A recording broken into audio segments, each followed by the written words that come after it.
Just 1 sec and it will be nearly there.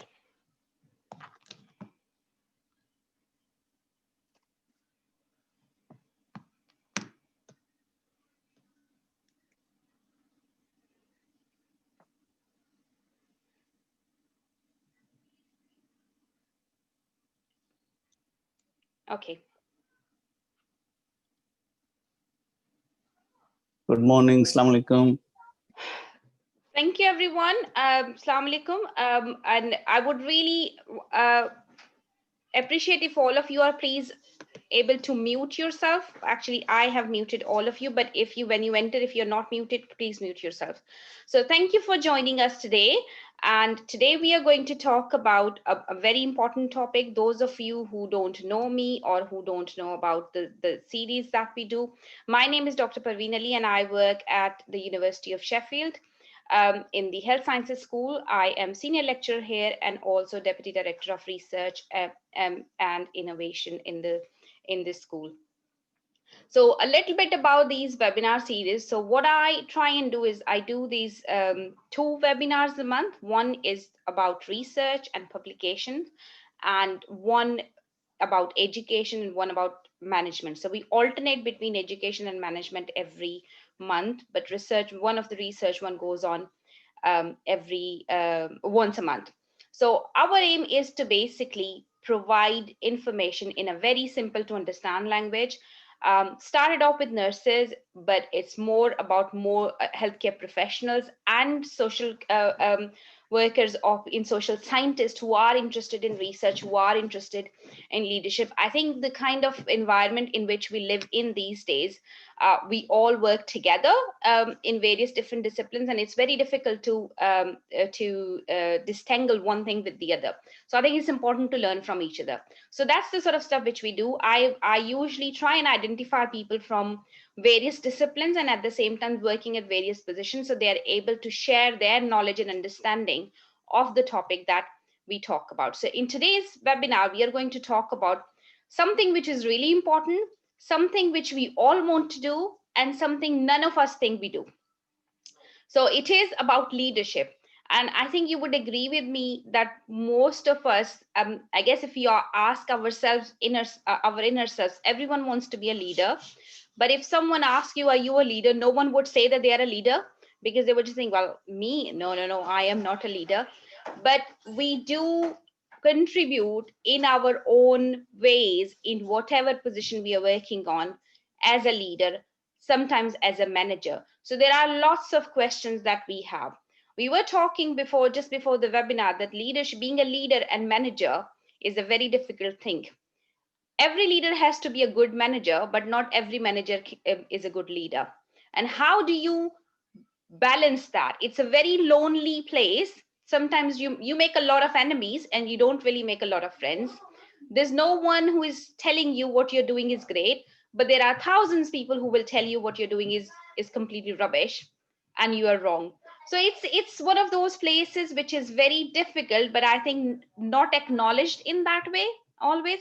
So that's what we are trying to understand today as to what is leadership, who do we call an effective and compassionate leader, and what do we want to understand, how do we want to see our leaders as we progress into whatever chosen fields that we have.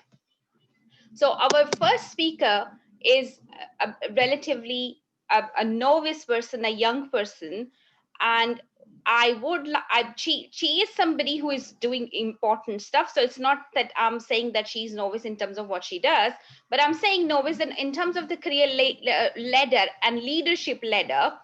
I would like her to tell her what does she expects from leader. You know, what is the millennials think of leadership, and what are their expectations, and what is leadership for them. So Amara, please join us and please introduce yourself. Tell us a little bit about yourself, and it's over to you. So all speakers will have about 6 to 8 minutes of talk, and then after that we will take questions at the end. So if you have any questions, I would suggest please keep a note of it, and as we move on to the talks, we'll be able to take those questions afterwards. So over to you, Amara. Thank you. Thank you so much, Dr. Parveen. Hello, everyone. I'm Amara, working as a senior lecturer in Foundation University College of Nursing, First of all, I would like to thank Dr. Parveen Ali for providing me such an opportunity being a vice person in the leadership ladder. Fine. Today, I would like to speak on a few things. Who is leader, the characteristics of leader possess, and my point of view, what we millennials, since I'm a millennial, what we expect from a leader, and do we really need a leader? And last but not the least, why do I need to become a leader? Let's first talk about who is a leader. In my point of view, a leader is someone who does more than just lead people. They have to be driven by the right motivation, make a positive impact on the people around them. A leader is someone who can see things can be improved and who relays people to move towards the better vision. Leaders can work toward making their vision in a reality while putting people first. Just being able to motivate people isn't enough for me. Leaders need to be empathetic and connect with the people to be successful. Leaders don't have to come from the same background as usually people think that if a person who is a leader, their generation will be a leader too. I mean, this doesn't make sense to me actually. So people don't have to follow the same background or follow the same path. If you choose a different path, I believe that you would be a better leader. And in my point of view, actually leader has to be more diverse, which bring a variety of perspective.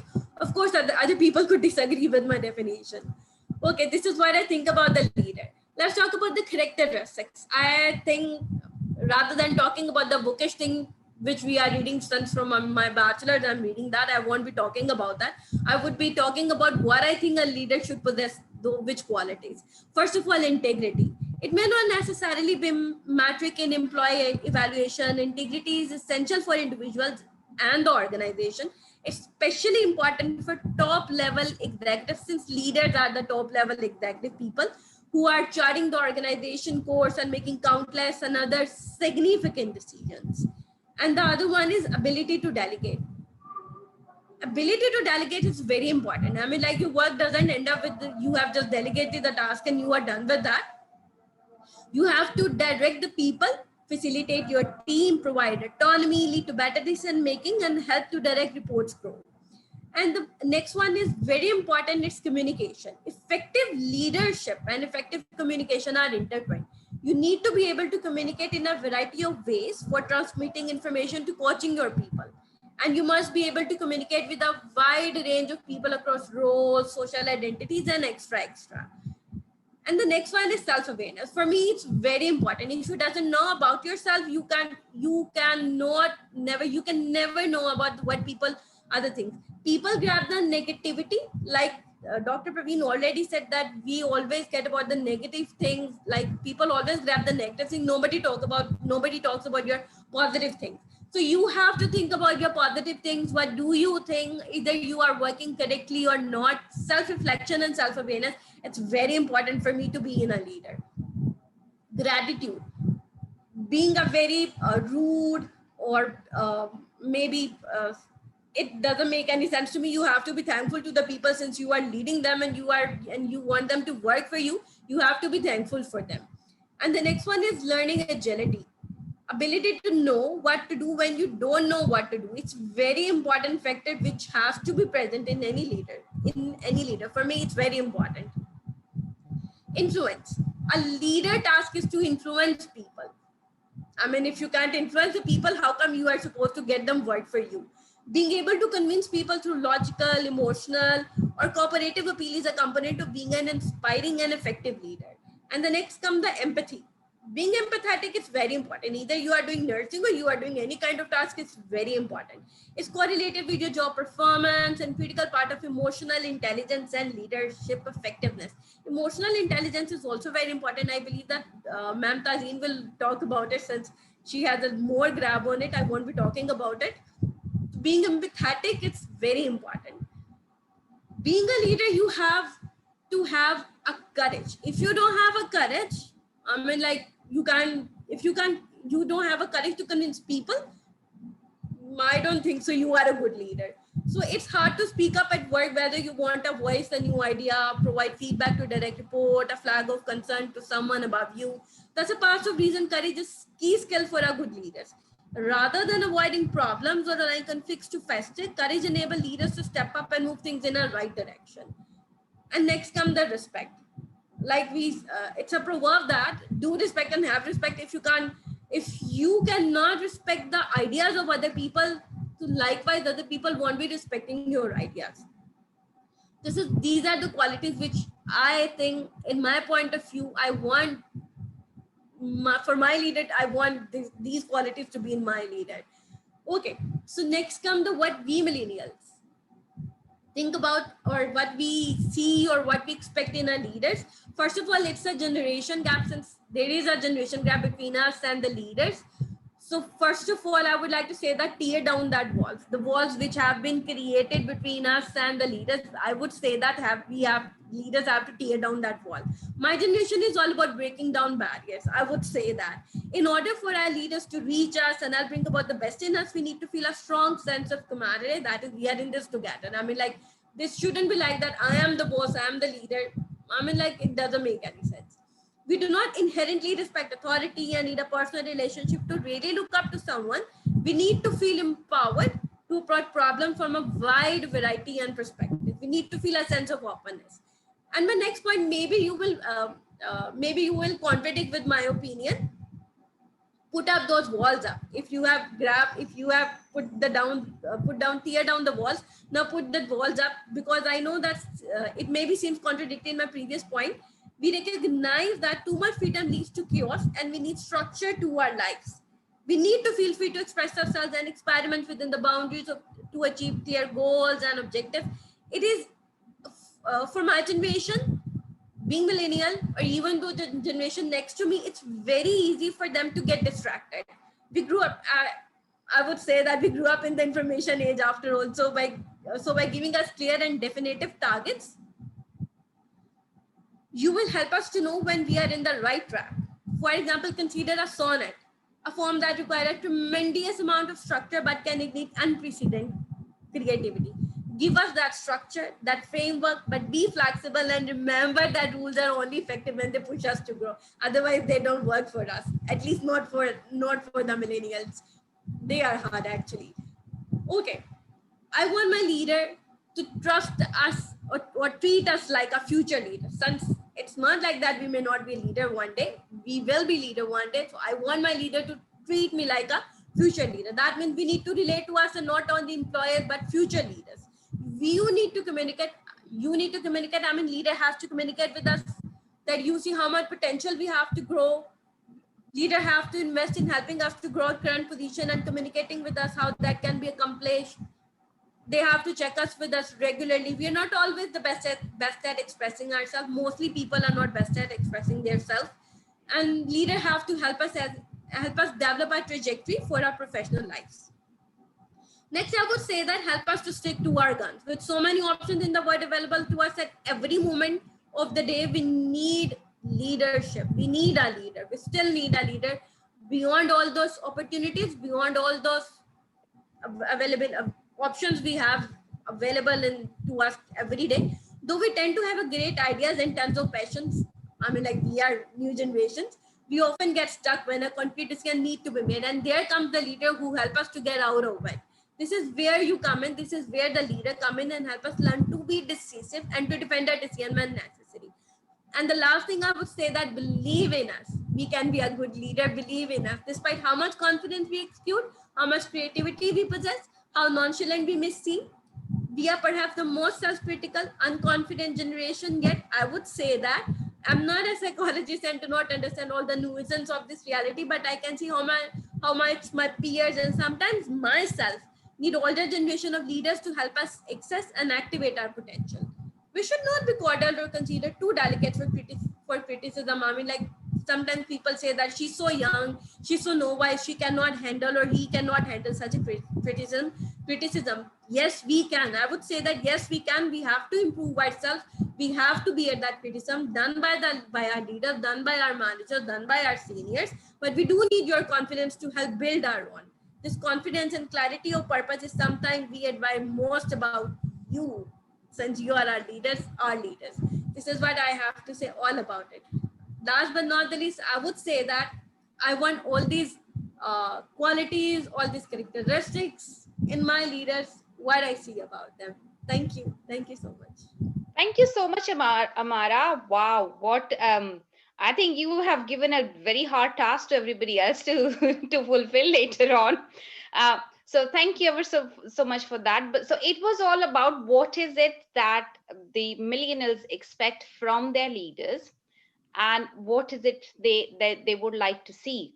But then at the same time, how do you actually develop all these characteristics and everything yourself as a leader? So expecting one thing is one thing, and then wanting to be, everybody wants to be a leader going forward, and everybody is a leader in their own capacity as they move forward into whatever disciplines, whatever field, whatever setting they're working in.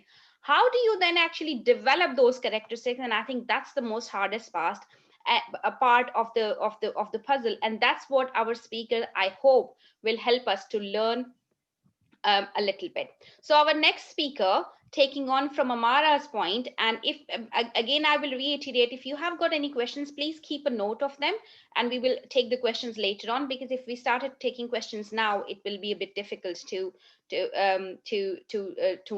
ensure time management. So our next speaker is Irfan. Irfan Ahmed works as a senior nurse manager in United Arab Emirates in one of the multi-speciality teaching hospitals, I would say. Irfan, please correct me when you come. So he teaches, he manages, obviously, and then he teaches a lot of courses. For example, um, life support courses, and he's a certified AHA instructor.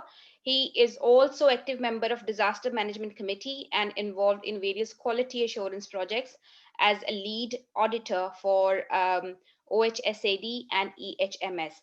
Thank you so much, Irfan, for joining us. And Irfan is going to tell us about, Amara talked about authenticity and approachability in some ways in her talk. So Irfan is going to use his experiences and will tell us how difficult or easy it is to be an authentic and approachable leader, and how do you become one. So over to you, Irfan. Thank you. Thank you so much, Dr. Parveen, and everybody. And I think I will take a leave because Amara, she already talked about everything. So, first of all, we need to understand. Can you hear me? Yeah. Yeah. So, first of all, we need to understand. See, there is a bit confusion. A lot of people are facing, even in the beginning. While I became in this position, so I was having the same problems. Okay, like the problem, like often they get confused between the leader and the manager. Okay, so there is a very fine line between the leader and manager. Manager is someone who will push the people to do something which they don't want to do. Okay, but the leader, usually they have people, usually they will follow them by their actions, by their by their knowledge, by their skill, and they often what you call it, like inspire people in terms of various things. Dr. Parveen, the video is gone. Okay, so these are the things. So this is the first, I think, the difference between the leader and then the the manager we have to understand. Then there is a lot of characteristics. I think Amara, she already talked about it. Like to be a leader, you should have a good communication. You should have a courage to talk about it. You must know the people in surrounding you. Okay, so these are all are the things are important definitely to be a good leader. So like my point of view, I will discuss about the authenticity. Authenticity is something like, first of all, you have to know about yourself and being true to your people. People mean your team, your team, your the workers, or the other people who are working around you. So whatever the, because once you are in a leading position, or either a manager or either a leader, whatever is your position, you have to make a lot of I mean decision for the people, for your subordinates. Like as a manager, definitely you are as a manager, you have a team who work for you, and this team is directly in contact with you. So in terms of any problems, whenever they are facing, they will come to you. So approachability and being true, authenticity is I mean, it's very important, because whenever they approach you with kind of any problem, so you have to whatever you talk to them and whatever you uh, make a decision about them, you have to be very clear about it. And then this you can do it only when you know yourself and your when you know yourself and you know your surroundings. Okay, so the most important thing is like whenever you make decision in some kind of difficult situation, so you have to make sure that it is accurate for the people and they knows like you are going to do good for them. Because most of the managers nowadays, if you will see, so they are very difficult to approach. And then whenever you approach them with in terms of any difficult situation, so they they often listen to them, but they will not give you any what you call it, a solution about those problems. So these are the most important thing. And then it comes to approachability is something like, you have to have a good relationship with your team. And how you can do it, there is so many things like, so you can socialize with your team, you know your limit, and you have to discuss on a daily basis. You have to meet up with your team.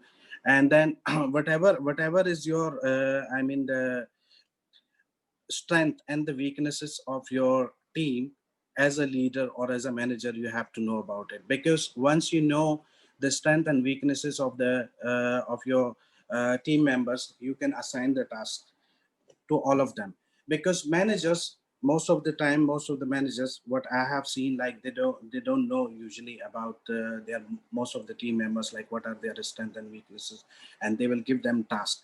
And they end up like having problems, because most of the people, they maybe they are, due to some limitation, they will not be able to accomplish this task. But being a leader, and you have a good relationship with your team, so you know each and everybody in your team, like what is his strength, what is his weaknesses. And once you will give them any task to that particular person, so definitely he's going to achieve it. So this is another important point to be a good leader. So you have to know about your the people who's around you. So, and then a leader will work on the shared decision. Whatever the decision they will make, it's not a single person decision. It is like a team decision. So they will sit with their team, they will discuss about the problems, and they will come up with the solution. And then the each team member have their own part to play in those kind of situation. But in terms of managers, if you try to pretend a manager, so you will be definitely you will be facing problem. Then another thing which is very important, and I have seen in my throughout the career, it depend on your the style of the management. Different people have different style, management style. Like we all know, like there is a different. But for me, the most important was is the democratic style. Like the democratic style, you will share your responsibilities, you will share your decision, you will share your feedback. And whenever you have any you run towards any goal and vision, which is it will be very clear for you. And then you will make it clear to your team that these are our goals and we have to achieve it in this certain times. And everybody have this specific role, those kind of things. Then at the and you will reflect back whenever you will face those kind of situation. The feedback is very important. And then the reflection, which we have studies in our nursing career, like whenever you are facing the problem, you have to reflect back. If you have encountered any kind of problems in terms of any task, so you have to go through it, and then you have to see like what were the you're lacking, and what was the point which you have missed it. And if it comes again in your the future management, so what how you are going to deal with it. So these are the most important thing to be effective leaders. Then the critical thinkings, as usual, you have to know, you should know your surroundings, okay, and your the team, as I have already discussed. Then the last point is the approachability is like the most important especially in terms of leader. Like you have to give you have to have the good relationship with your team. You have to go through with them, you have to sit with them on a daily basis, or not on daily basis, or weekly, or either monthly basis. You should have a meeting. Okay, you need to discuss about their problems and then make them to come to you.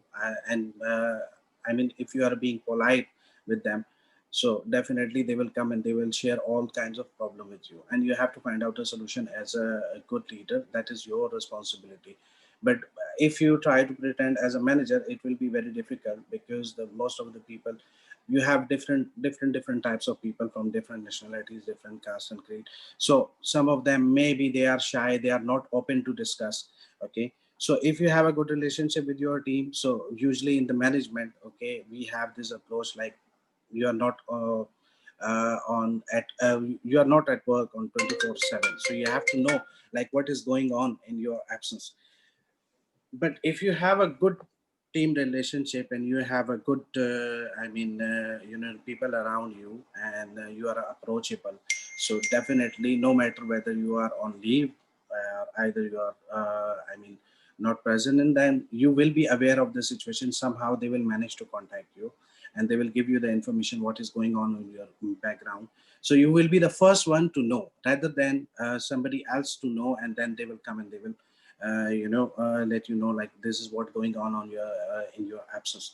So these are the most important thing, like you have to go through it, and you have to develop your skill, and as well as you have to, and the delegation as Amara discussed about it, the delegation is the most important one. Like being a leader, you will be delegating the roles to your team members, and they are the one, they will take part on it.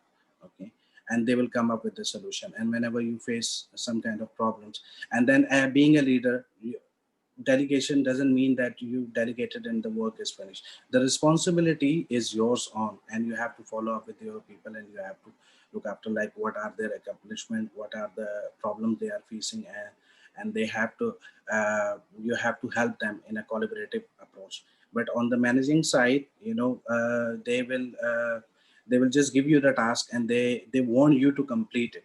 So that is another the problem which we are facing from the manager side. So you have to balance yourself as a leader, so which is very important in this kind of situation. Yeah, Thank you. thank Thank you you, very Irfan. much. Very useful. So, what if you talked about is the importance of approachability and authenticity, that you need to be that approachable that people are able to come and talk to you with their problems. If for instance, if delegation, if they need to be able to comfortably assess the risk and be able to say that, am I able to take that task or not? So, they shouldn't Yeah, really shy away from that. But if you do not show that sort of approachability, it's not going to happen. And similarly, authenticity is the kind of issues that you are facing, and what is it which you can, I think for me the most important thing is that being able to articulate what is it that you will be able to do and what is it that you can't. So what are your limitations or what are your role boundaries, exactly. which helps people understand what is it they're expecting of you, what is it that you can do, and how you're going to manage. So I think both of these things are important. And being a manager, obviously you want to be leaders for your subordinates, but at the same time you have got responsibility to manage the task which has been given to you in the organization. So balancing those two things becomes very, very challenging at times. So thank you ever so much for Exactly. a very Yeah. useful talk on this. Building on that one, let's try and see how this works out in practice. So our the next speaker is slightly delayed, so I would like Dr. Tazeen Ali to give us Dr.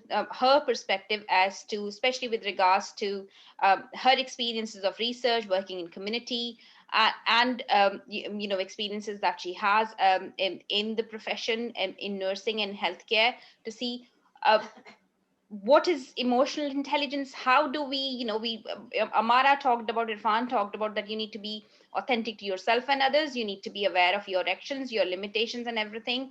And I think it's a bigger concept as an emotional intelligence, isn't it? These are some of the concepts. Why is it important, and how you can use that knowledge to be an effective leader. And Tazeen works at Al Khan University as an associate professor. Is that right, Tazeen? And just tell us a little bit about yourself, what you do, so that I don't want to misquote anything. And then over to you. Okay, thank you very much, Dr. Parveen, and thank you, Amara and Irfan. You both have shared very important elements, concepts, and all. And it's really good that it's a kind of refresher for all of us. So I think whatever you guys have covered and talked about, it's very much important. And then it's important, and people should be aware of their theory, and then only they can start practicing it, and then they could come up. I was reading all the comments there in front of me, and people have really encouraged both of you that you both you both are good, compassionate leader and future leaders and everything and all. So this is really wonderful, wonderful to see all those comments. Now coming back to the question which Dr. Parveen had thrown on me is to discuss about the practical aspects and taking care of emotional intelligence and being an effective leader in the area of research and community. So as I am professor at Al Khan University, mainly working at School of Nursing and Midwifery and joint faculty of Department of Community Health Sciences. And I'm also holding a position of Assistant Dean of Research and Graduate Studies, in which Master's and PhD program both are there. And by profession, I am a public health specialist. So I worked as a community health nurse and practice as a community-based midwife. Used to conduct a lot of deliveries and all, taking care of all those skilled birth and non-skilled birth attendants and those kind of stuff and all. So based on that experience, I would like to give some of the important comments or some of this important information. So if I look at my own practice and use of emotion intelligence, I would say that the most important thing which I have learned in my life is you have to be patient. It's really important. You cannot really keep on, arguing your team or your partners, because if you are working as a public health specialist or as a researcher, you are not dealing only with a small team. You are actually dealing a large team in which different kind of stakeholders and partners are there. They could be politicians, they could be the academicians, they could be the fisherman, they could be people working at labor area or community or males and females and all. So you really have to capture a big kind of diverse population. And when you're talking about diverse population, it's mean diverse thinking, diverse kind of behavior, different attitude, and different time of availability. So what Amara and Irfan have been talking about, that it is important you have to be flexible and available. So definitely whenever they are available, you have to make yourself available. But that doesn't mean that you kill yourself for 24 hours. Whenever people are calling you or picking up the phone, you need to tell them that you are available from this time to this time most of the time. However, I do keep on checking my WhatsApp messages and email whenever time is there. So I'm trying to give little bit of solutions also when you have to take up the challenge, right? The second important thing, which they have already talked about in your practical aspect, you really have to study yourself. It's important. This is the biggest important part of your emotional intelligence. You need to study the people, you need to study the context, you need to study whatever is happening. Study doesn't mean that you are sitting on internet and studying. You have to sometime meet different kind of people around to be able to understand what are they thinking, right? So that you could understand what is the context. And if you are dealing with different organizations, what are the norms? What are the policies of those institutions which you are talking about, right? If you are dealing as an academician as with your students, you need to understand what is the background of your students, from where they are coming from, what they have been doing. If you are dealing with fourth year student, what they have been doing in first year, second year, what kind of class is it? You really have to sit, reflect, think, and try to understand what the people you are going to deal, what kind of people they are, what kind of partners they are, what kind of organizations they are, right? So it's important that you need to keep on studying. And if, for example, you are calling a meeting, as Irfan said, that you need to have an open communication and you need to talk about different kind of decisions, what kind of decisions people are taking and why and what need to be decided. That is not enough. As a leader, you have to do a lot more before your meeting, you have to prepare yourself, right? Prepare yourself. Okay, what is the challenge? What is the issue? What can happen? What are the solutions? What has to be done and all? Then come as a very blank person and try to listen from others. What are the issues and what are the solutions your team is giving you?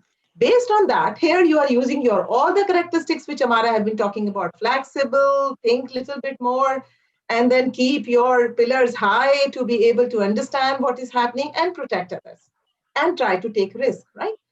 For example, you have already decided that the team is saying that decision Z is the best decision for all of us, but you know, with your pre-understanding, decision Z can have a lot of risk.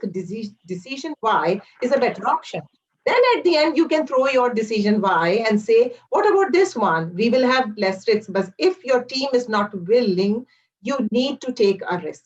You need to give them an opportunity to do that so that they are really motivated and comfortable what they need to do, right? So it's important. What I am trying to say that you need to think a little bit more. Never take decision in a meeting there and there. If you have time, take some time from your team and say, let's get back tomorrow. Go and again, sit back and try to study what is happening. Try to think and reflect back what needs to be done. Come up with a conceptual map in front of you. Draw everything. If I do this, what will happen? If we do that, what will happen? And then second day, come back and let your team also have some kind of reflection and thinking and come back. So it's important when you are really using your emotional intelligence, you really need to keep on thinking what is happening. You need to be aware what are the different opportunities your team is having and what are the strengths your team is having. If you are working with 12 different people, so probably 2 must be very good in talking, 2 must be very good in writing, 2 must be very good in collaborating, 2 must be very good in saying yes and following. So you really have to pick up the right people to be able to delegate your task. And never ever delegate any task on which you yourself is not expert, right? So in my experience, other than your patience and your critical thinking and thinking all the time, it's important you should keep on empower yourself, build on your capacity. If I am writing down a grant, now I'm switching my role as a researcher. If I'm writing down a grant and going to lead a big research team, and the grant is on digital work, I should have some good strength in digital work. I should go and empower myself so that I should know what is happening. So a leader, if doesn't know that whatever has to be, you really have to guide, if you doesn't know what you need to guide, then you are not the right leader. Then you will never be able to inspire people, right? You can inspire. A lot of leaders are inspiring people by providing them some treats, by giving them some gifts, by saying good things about them. Oh, you are wearing a nice clothes and all. It will not work for a longer period of time. Emotional intelligence is using your emotional intelligence guide us. It will not help for work for a longer period of time. You really need to know what are their capacity, what kind of good work people are doing, and then appreciate and encourage them accordingly. And the most important thing, you keep on writing down. Your notes should be very clear with yourself. So it's not that you need to think a little bit more and empower yourself. Keep on maintaining the record. You should know who have done some kind of decisions which have really harmed the company or which has really harmed your institution or your research or community work, right? You really need to keep on writing down what were the challenges you all have faced and what really happened. This is the most important thing you have to keep on writing. So this is the fourth one. Now, the most important thing is if you all have any kind of failure or you think that you had a lot of issues, bring the team back, bring your stakeholders back, bring your partners back, talk about it openly and keep your patience really high over here. Let them speak. Let them tell you what was the issue, what happened, and then keep on reflecting. And then talk to them what needs to be done in the future, what kind of capacity building is important, what we need to really come up with to be able to not repeat this kind of mistake or this kind of hardship, whatever we have gone through. It's very much important. Now, another most important thing is you need to be a good mentor. I think Amara and Irfan touched about it. If you cannot provide mentorship to others, you are not a good leader. It's important, never ever. A lot of leaders are having a lot of threat from their team. Oh, this person will take my position. Oh, this person will overrule me. Never do that. A good mentor would never be thinking about it, because mentors will always be mentors and they will be always inspiring others. So it's important you keep on mentoring people. Now, mentorship is not easy. It's important you need to build your capacity and capability to provide mentorship to others. Keep on maintaining the records. It's important. Either keep a small diary like this with you, put it somewhere, or you need to use your tablet or your laptops. Keep on recording that what kind of mentorship you provided. If today you said someone, I will definitely ensure that you should go and take this kind of workshop. If you have forgotten about it and your mentee is not reminding you, this mentee, this team person will never trust on you. So another thing is trust, right? So what I'm saying, be patient, keep on training yourself, capacity building, keep on reflecting and thinking. Do not take abrupt decisions. Take some time, give time to yourself and give time to others to reflect on it, then come back. If there are some kind of challenges you had, some limitations you had, talk to the people, keep on writing down what challenges you all had. What was the issue with one team member? It was that the issue of multiple team members?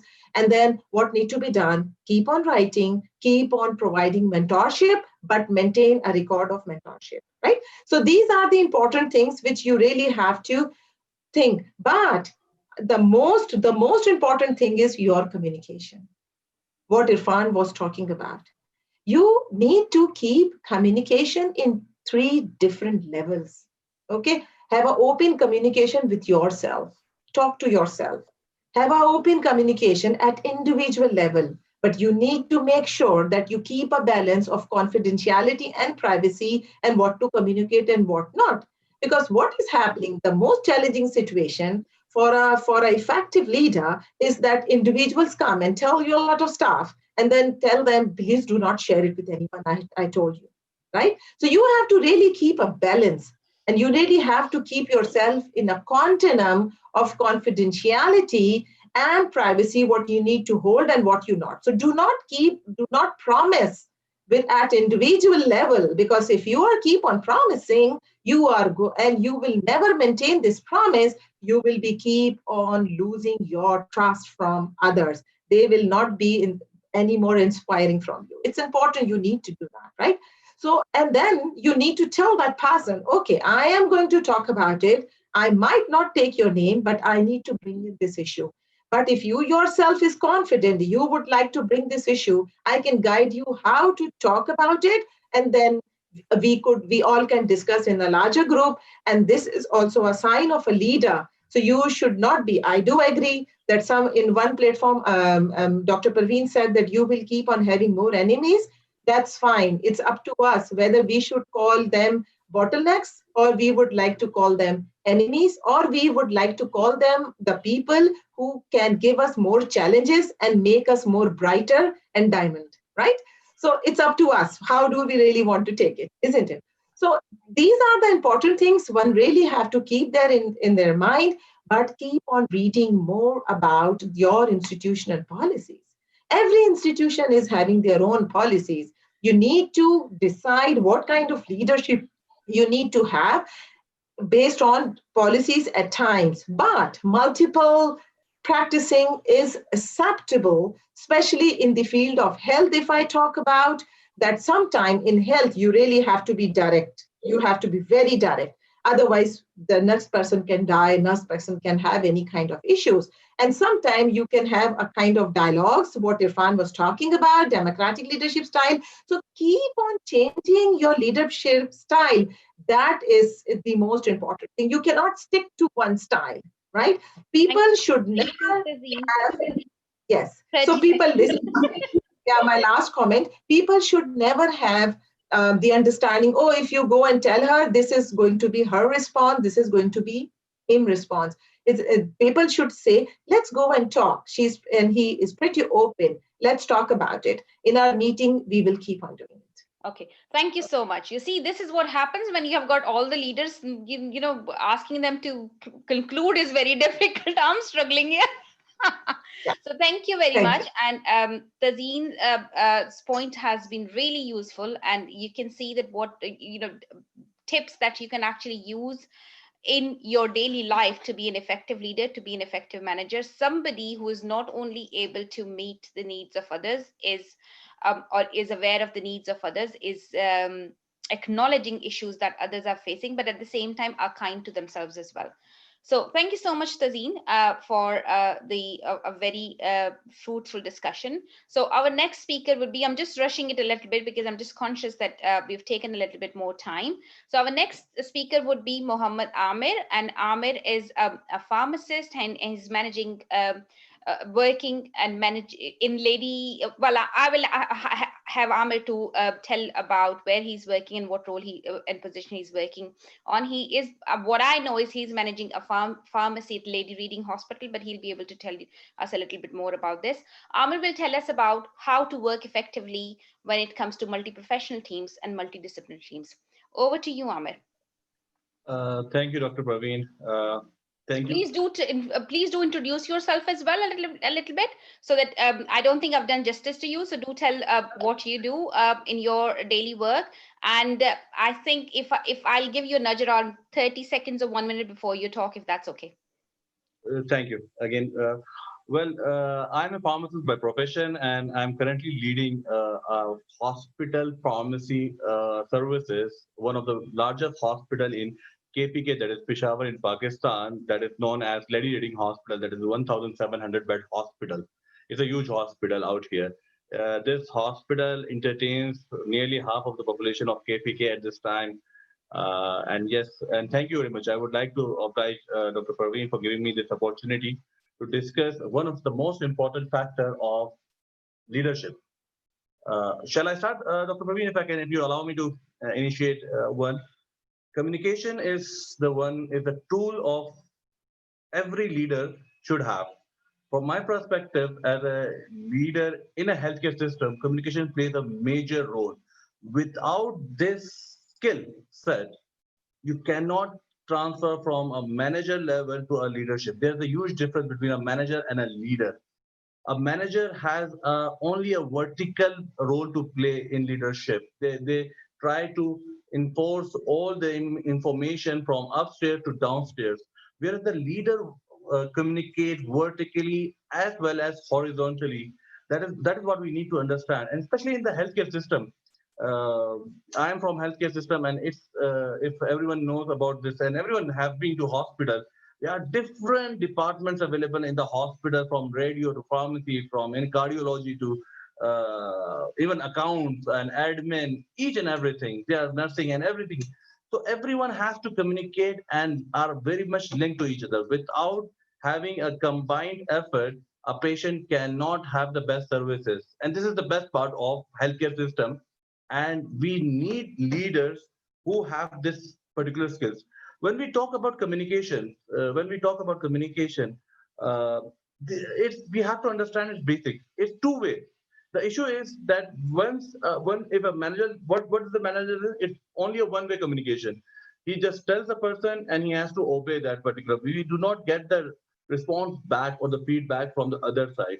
The leader, what does the leader do? It has a two-way communication. The person we are talking to understand, and he gives his or her full feedback on that one, and they both agree. Whatever the position would be, if it would be a normal pharmacist or a normal nurse talking to a supervisor to a head nurse or a director level, so it's all communicated on those things.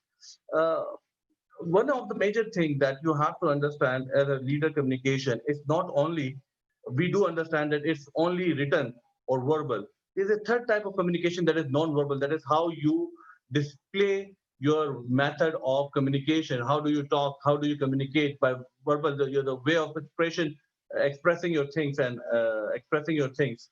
So it's very important in that aspect of one. We most of the time you will find many of the healthcare leaders that they are very good in verbal communication. They are very good in written communications. I was hearing to Dr. Tazeen, and rightly so, she said that yes, there are policies that we need to understand. That is how, but this policies has to be communicated. This is the role of the leader. Take that policy out and has to be communicated to each and every one, laterally and horizontally, vertically, in each of the 360 degree. It has to be communicated. For this, that we need to have. Okay, when we are communicating, it's only a written one. When we are writing a policy, it's just a written word. And when it is being taught through different ways, communication by verbally. But again, as I'm saying that we need to have this third option, that is non-verbal, that's your body language, that is telling to other person how you are reacting. Are you expressing your enthusiasm through your body? Are you really believing in it? Uh, Again, this skills. Now the thing is, this three part of one is verbal, non-verbal, and the written one. The next part is, can we develop this one? Is it a naturally born thing in a leader? There are different theories. You will find different gurus on those. One leadership gurus, they have different opinion on those things. I will tell you from my perspective, to be honestly speaking, I was not a born communicator at all. To be one, I was not at all. And the biggest example that I would give, if someone follows cricket, is that Mr. Sidhu, who was one of the most shyest person, and now he's one of the biggest commentator throughout the world. Again, these skills can be developed. You have to go through training purposes. You have to understand that what is communication is the basic. There is theory, and then there is practice things on those things. So everyone, even if you are at a very primary level of your career, you have to have developed training on communication. Unfortunately, we do not see. Unfortunately, we do not. Ever since I have been in Pakistan, I have not seen so many workshops. There are workshops. This requires workshop on communications, and and I have seen few of those. But unfortunately, what they are trying to build as is more of a written and verbal communication rather than non-verbal one also. So my request to all those listeners who are interested to become a leader in a healthcare system, they need to develop. This is a one arena that they have to have. Without this, they cannot survive healthcare system. You have to talk to nurses, you have to talk to physicians, you have to talk to admin, you have to talk to accounts, and on the level that they are in. And we have to justify all the things on those things also. So once you understand the importance of this particular one, the second part is to develop it. As I was listening to Dr. Tazeen also, and there's rightly so said that you have to go and get trained. My request is, find a mentor. You cannot build by your own. Books, workshop will provide you information to a limited spectrum or era, but they will not constantly build you your capabilities. So you have to find different mentor for different skills. This is my advice to you guys. You have to go. For me, I have at least 10 to 20 mentor for 10 to 20 different skill sets. Honestly, from LinkedIn through from different perspective, I have many different leaders available in my list down, and I go to them whenever I get in trouble into I cannot understand what I can do on this thing. You go to and talk to them, and at the end of the day, they tell you a minute small thing. This gurus or your mentors will tell you a minute thing, and that will bring a drastic change in your skill. So my request to all of you is, kindly enough, identify the very first thing, identify that yes, whether you are a good communicator, what is your level of communication in all the three perspectives. Rank yourself with that thing. Where do you stay on yourself? Mark yourself, and then find workshops, different training programs. Go to a person that you admire a lot with respect to communication. Go to your own leaders to whom they should go and discuss and to develop. Might be they would have some people who can help you out. Okay, you can go to this particular person and he might, or you can go to this particular, you can go to this particular workshop. This might have. Even once I will give you I will narrate you a story. I was a bit, as I've told you that I was always a shy person in my early age, and I was not good at communicating. At least I was not good in spontaneous speaking also. So one of my leaders, again, as many leaders are here, one of such leaders told me, okay, why don't you see a movie? And that movie was the Oscar speaking, Oscar winning movie, A King's Speech. That's a good movie. If you need, honestly, if you really need to understand the importance of communication, go and watch this movie. This is a fabulous movie, a good understanding of what communication does to a nation. It's an excellent movie. And how he trained himself. He had a stammering problem at the time, and how he overcome the stammering problem, and he became one of the greatest communicator. And the World War II, if I'm correctly recalling, it was the World War II, and how it all changed just because of communication. How he delivered his speeches. So again, my dear, all youngsters, please first list down, understand your own status at this current time. Second, go and identify those mentors. It can be one, it can be multiple. Different mentor would have different. I have a completely different skill set of teaching, training, and things like that. Dr. Parveen would have a completely different method of teaching, training, and development. Dr. Tehseen would have different. Dr. Maria would have different. Amara would have different method of training. So if you go and communicate with different people, they will tell you, and might be you will be able to find one person who is very, you will relate that yes, this particular person is very he relates to my way of communication. Giving the example, uh, Jack Ma. Nowadays, honestly, I follow great many gurus, Michael Porter for different strategies and different things. Ever since Jack Ma has came into the market as a guru of management and saying, I started relating myself with them. Once you start getting related to some gurus, you will you will start learning. You will try to adapt his way. And once you start adapting that guru's method, one time will come and you will develop your own style. You will develop your own style of communication, whether it is verbal, non-verbal, or verbal. My apologies, or written. You will develop your own style to communicate, and once that you will style, and that will make you differentiate from others, and people will like you. Your authenticity will create difference among all those things. Any other question we would like to ask Dr. Praveen? That is what I had three things in my mind. One, the status, how they can develop the method of developing themselves. Anything else you want me to emphasize on?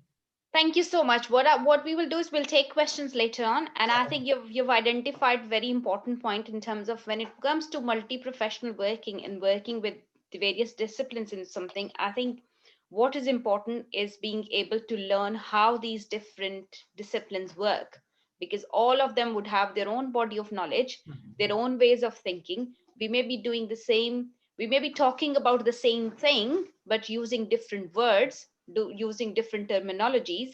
And I think it's important to understand those terminologies. This is the reason that when it comes to bringing professions together and making them work together, people don't necessarily seem to understand.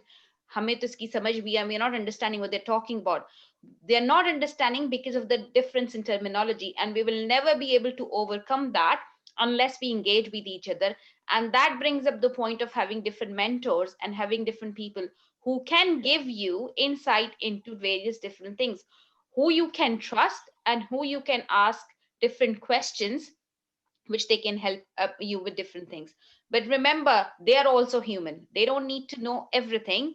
They will be good in something and they will not be good in something. So I think remembering that, treating them with respect is important. And yes, we learn from each and every moment and each and every person. Even we think we haven't learned anything, I think everybody tells us something that we need to have. And I think finally, I would like to make a comment about reflection is something, the you've given examples of watching good movies, etc., which are really useful. But if you don't reflect, nothing is going to make sense. So when you have watched a movie, when you've watched anything, when you've spoken to something, make a habit of reflecting, thinking, what does it mean? How does it relate to me? Am I kind of doing it right? How do I do it differently? So I think all those points are really very, very important. So thank you ever so much.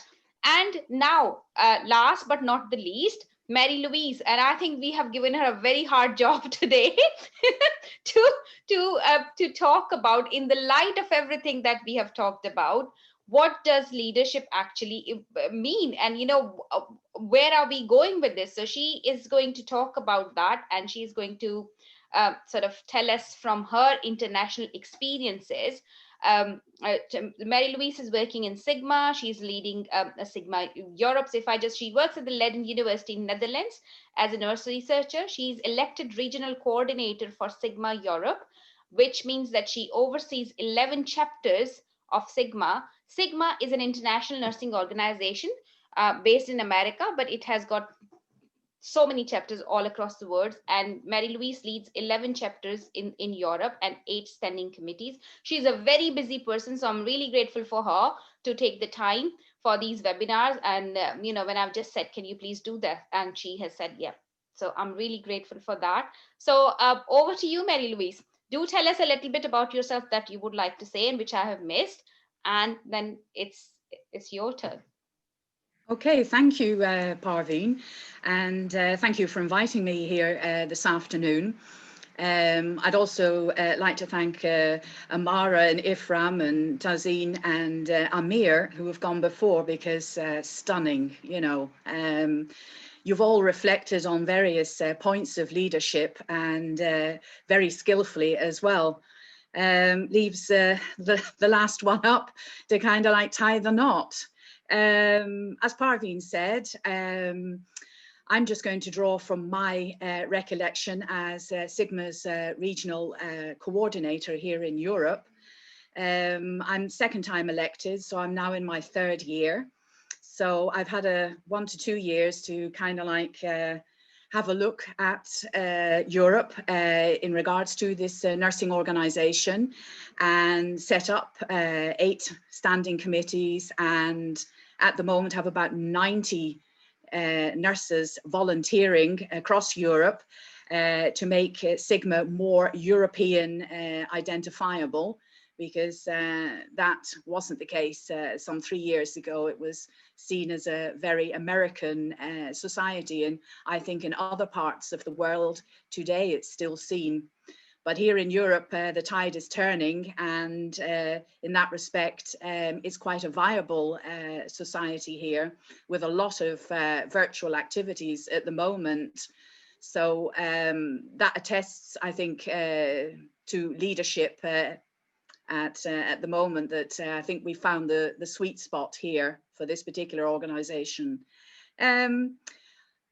I wanted to bring up the model case because I thought it might be easy if I read out a number of the attributes which my previous speakers have alluded to bring it to a more concise finish. So bear with me, it's a long list, but I will get through it as quick as possible. The model case for leadership, I think you have to be credible. I think you have to be a motivator, an influencer. You also have to be a team worker in order to appreciate the people that you work with. You have to be able to delegate and know when to do that. You have to be a problem solver. And you also have to, in problem solving, bring more people in to help you, not always to do it by yourself, because you don't get validity or reliability on that. So being a leader, you have to be inclusive, because if you're not, then people will distance themselves. They'll say, oh, you're a good leader, but they won't follow you as much as you might need them to. You have to be very up on ethical and moral considerations. I think Tazeen was bringing that up with social well-being.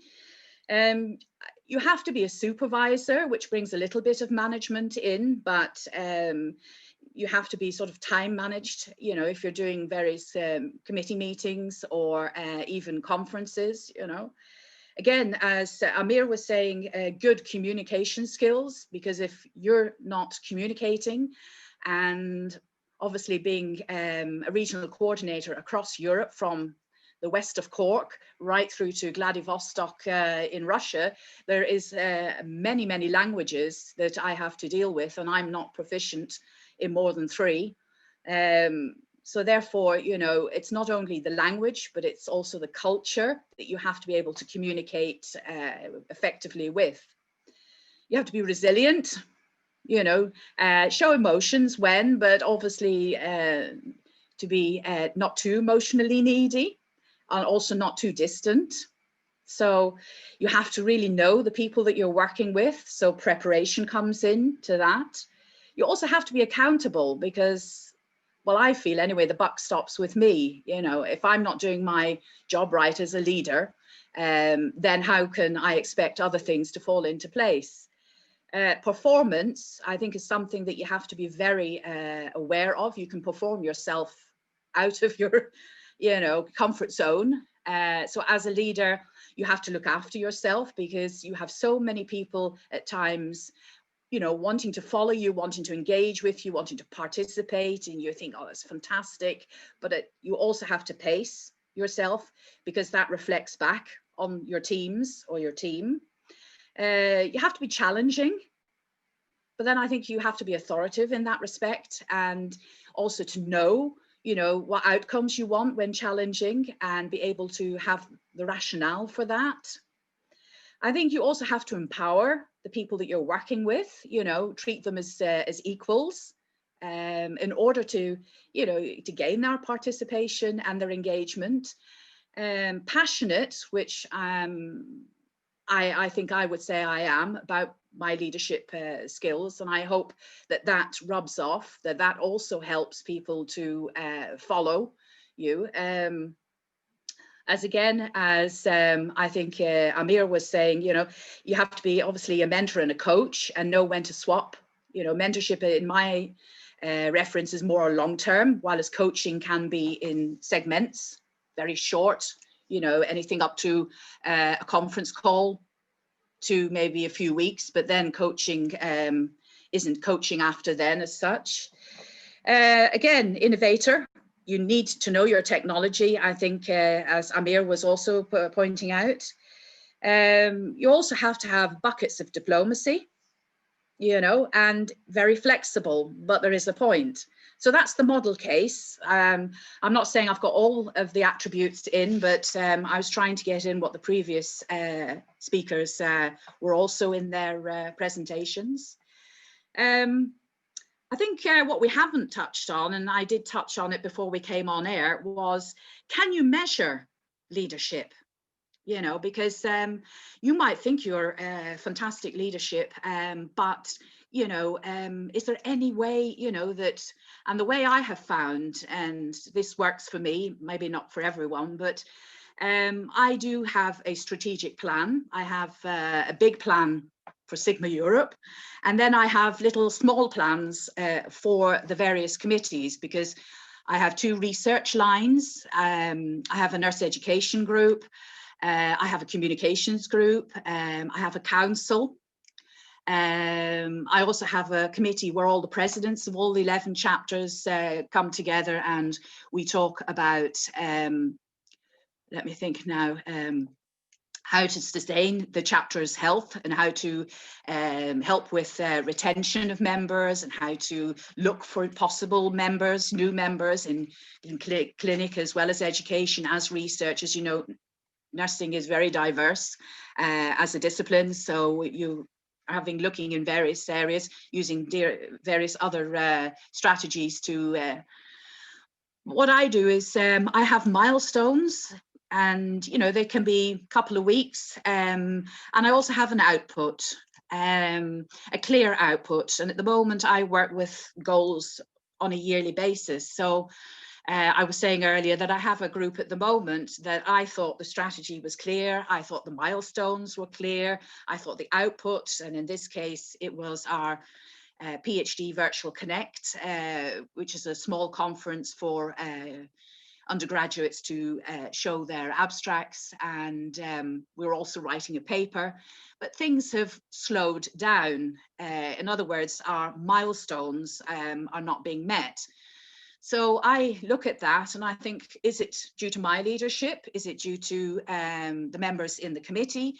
So I do a lot of preparational work beforehand, and I also do a lot of post, just to make sure that the committees are moving, because I think it's very important to have outcomes. Some people might disagree with me, might say that's more of a management style of leadership and not leadership itself.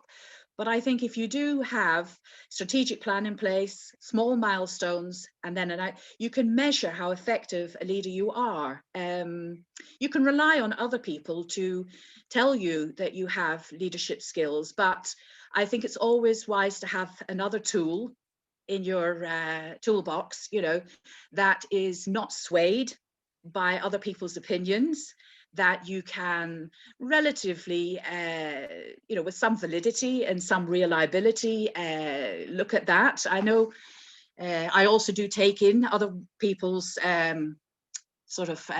decision making at the time, but that's my idea, how you can measure it as you're moving along, because it is very important to be able to, when measuring, to figure out if there is a problem and to move and sort that problem out before you carry on, because problems can actually develop quite quickly.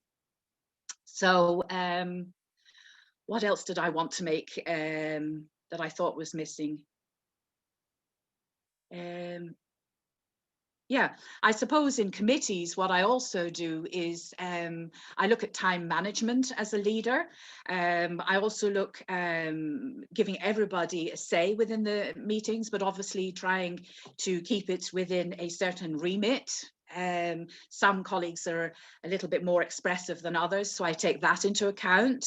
But at the end of meetings, I do like to sum up in maybe 3 or 4 bullet points, so that when people leave, they're not ballasted by the whole meeting, but those 3 or 4 bullet points land home, and it makes, I think, leadership for me more effective, that people are on the page, because you can get in meetings quite sort of tied, quite disjointed. I think the main thing is that I'm a servant leadership. I know previous speaker was saying that you need different leadership styles. It's, like hierarchical leader. I'm not into that so much, because I think we're all adults. We're all qualified nurses and healthcare. So I actually do put a lot of respect and resilience back to colleagues and members. So that's my take on today's leadership theme. Parveen. Thank you so much, Mary Louise. And I think that was really excellent and really good summary. And obviously, from your experience, quite a lot of points that you touched upon, especially when it comes to working with people who speak different languages, who come from different places, and where you are not able to always, it's a juggling act to understand what they actually mean when they're saying something. Because as Amir said earlier on, it's not only about verbal communication, but non-verbal communication, what people say in between lines as well. What does that actually mean? Written communication is a very good example, isn't it? When we send an email to somebody, we try and read the tone, in what tone that person have said, and sometimes we misinterpret information. So I think working with on an international level, that becomes so important, that you're working with people who come from very different cultures, very different way of speaking, very different way of understanding, very different way of ethics. You work with colleagues in America and they would be happy to do something at 3 o'clock in the morning their time. You come to UK, people wouldn't want to do anything past 5 p.m. or when it's their holiday or something else, and so on and so forth. So I think it's just understanding those, I wouldn't call them issues. I think this is how people are wherever they are, ways of working perhaps. And how do you actually make sure that you're acting as a leader, you're managing what you're doing? And I think I completely agree with you that you do need to have your goals that you want to, you need to have something that you're driving towards, because otherwise it can become very, what is it that, where are you going? And I think at the back of your mind, something which we didn't touch, I think every person, if you want to be a leader, you need to know what is your vision, your personal vision. Where do you want to go? What do you want? What is important to you and to your heart? And what do you want to see happening 10 years down the line, 20 years down the line, for yourself and for others? Because I think that gives you direction. Otherwise you can be going like a headless chicken in all sorts of directions, but not knowing, what is it that you want to achieve. So even if it's not communicated to anyone else, you need to know what is your vision and where do you want to go. So thank you so much for that. And I think I'm really I hope people found it really useful. So let's open the floor to questions, and I'll try and have a look at the questions that we already have, and we try and allocate to different speakers. So please, if you have any questions, do write it down into the chat box, or you can raise your hand and I can give you the ability to open your microphone and you can speak. So I'm just going through the chat for now.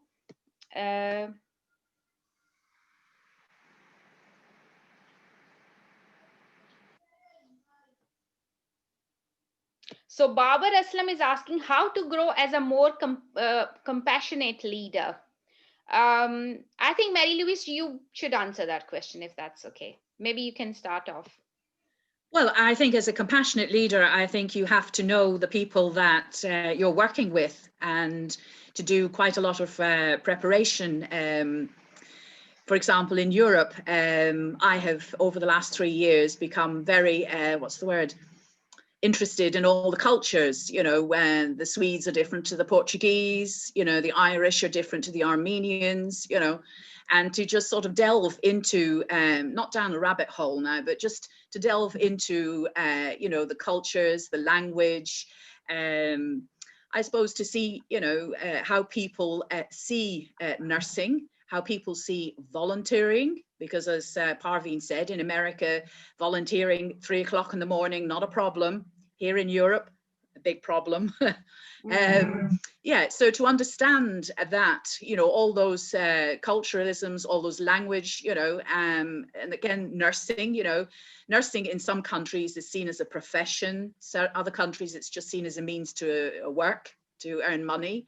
So, when you have got all that on board, I think then you're far able to be more compassionate, with the people that you're reaching out to, because you understand where they're coming from.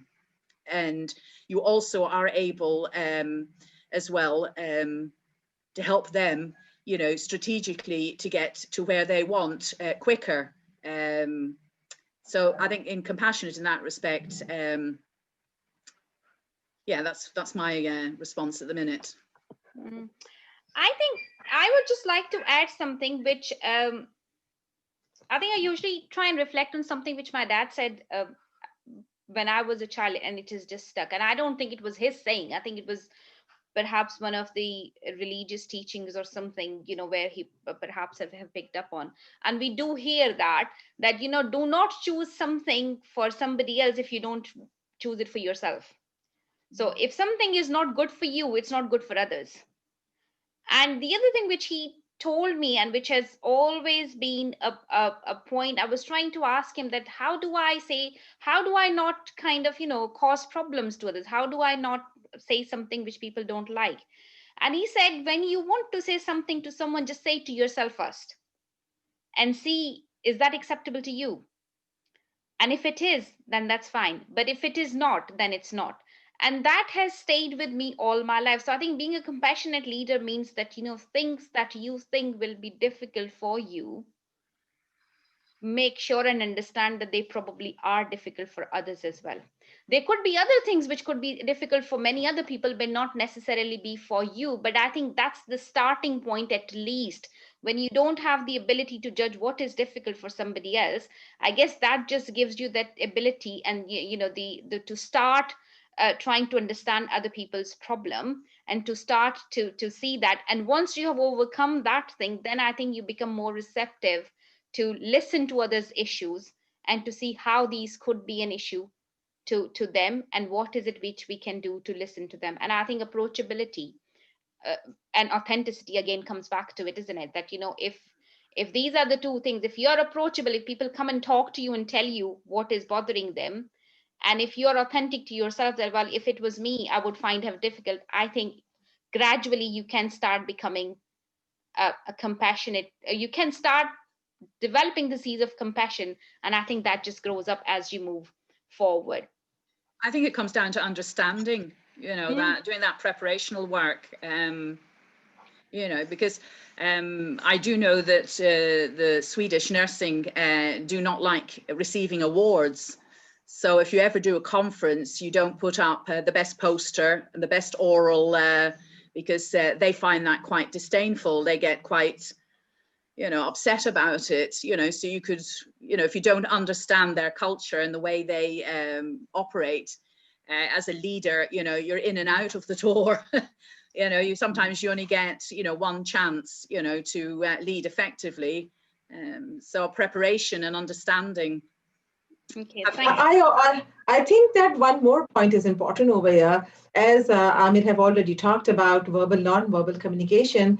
The way you could read others, others could read you. So it's important. So if you yourself is not showing motivation, and then that you are so much interested in this task, so people around you will not show motivation and show the interest. It's important that you need to be resilient yourself. You need to show, and that you really keep on doing some coping mechanism. You really need to do some kind of, like, you need to do exercises, you have to do spiritual healing, you have to have a different life also, to be able to motivate yourself and try to come up, keep on thinking. For example, one of the tasks is to make sure that 1,000 products need to be developed and reached one another institution. So it's important that product, you need to have a clear understanding, as Mari has said, that how different, by using different strategy one could do it, and then try to talk with the people with the open communication. So my main point is that show yourself the most interested person in this world to be able to get them this task. Then others will definitely join. Thank you, Tazeen. And I think you've answered another question which someone asked about resilience, and how do you develop resilience in leaders? And I think you've mentioned that one, that it is these things, but then it also making sure that you're taking care of yourself as well, taking times out. And I think this is the most difficult thing these days, is just switching off and to not doing something. So I think we need to learn to give time to ourselves to switch off and to do things which can wait. Something is always an emergency for somebody, but trying and seeing, you do need sometimes to be able to work effectively around that is important. There was another interesting question, and I would like Amir and Irfan to respond to that. Sorry, if you allow me, if Sure. I can, if you allow me, thank you. This is the only skill. The good thing is that other one perceive. You cannot perceive it by yourself. So Yeah. one has to. This is the unfortunate thing of this particular one. That's the thing, that other person has to perceive you as whether you are compassionate leader or not. Unfortunately, we cannot do that thing. What I would like to give a single advice. What I do, I just go every morning and ask, how are you? Every time I meet anyone, how are you? How's everything, your family is going on? Is there anything I can help you out? Anything? And believe you me, this is how you change the perception of one. We have to be, as Dr. Mary has said, or Ms. Tassin has said, that yes, we have to be rigid on our decisions. We have to be autocratic and at times change our styles. But these small questions that we ask at different people at different time, how are you? How's your family? Is there anything I can help you out? Makes us make them perceive that we are compassionate. Whether we are not or not, that is something else, but at least we are perceived in that way.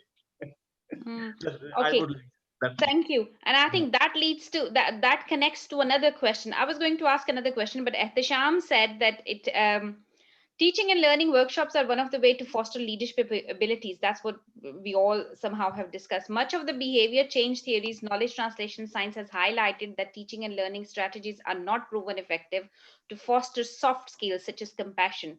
Therefore, what other strategies could be more useful to prepare a compassionate leader?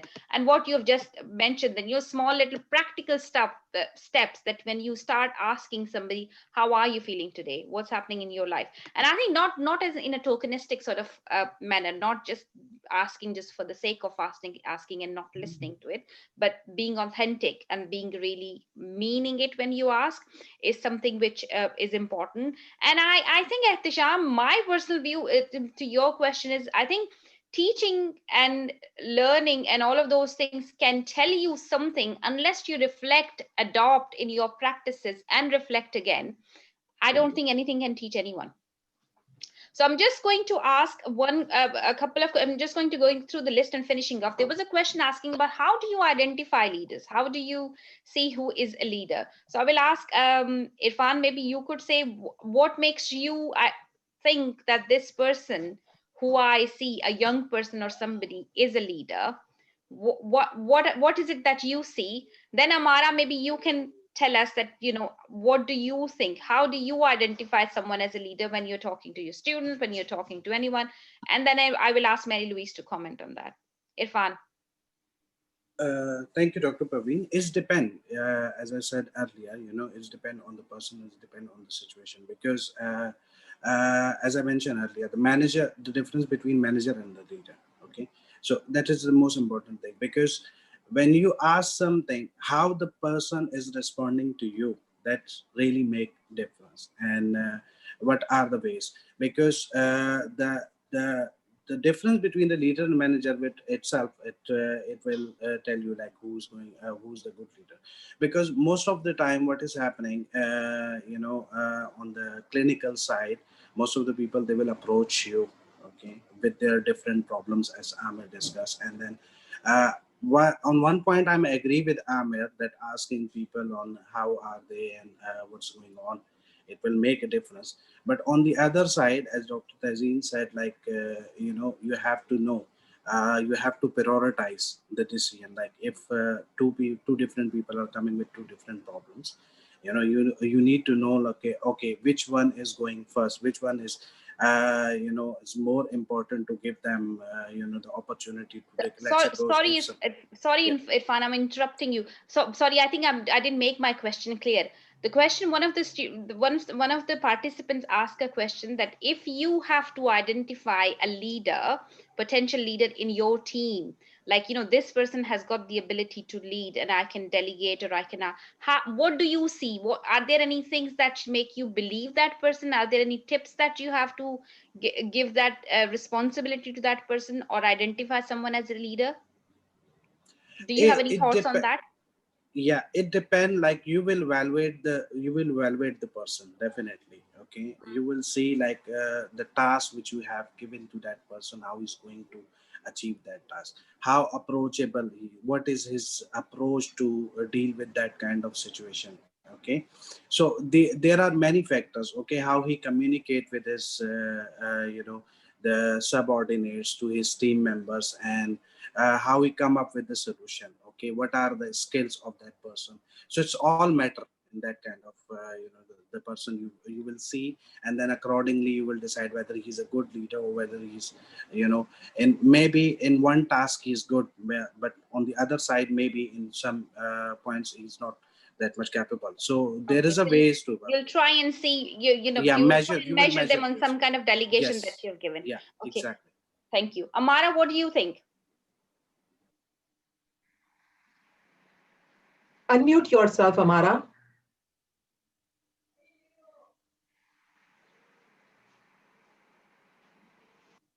Okay, am I audible? Yeah. Yes. Okay, fine. I would say that who actively listen to colleagues, make meeting counts, or who identify and pursue mentorship, as Ma'am Tazeen have already talked about it. And one more important thing, who look for the root cause, not the quick fixes. And lastly, when things go wrong, speak the truth without casting blame. This is what I think I would see that in a leader to be. For me, these are important. Thank you. Mary Louise? Yeah, well, I would say passionate and engaging with clear communication. And I think when you've got those three in a mix, in a good, skill set, then you have somebody who draws people's attention. And that's what you need. You need somebody, with those three attributes as a starter, that other people do, as I say, draws their attention.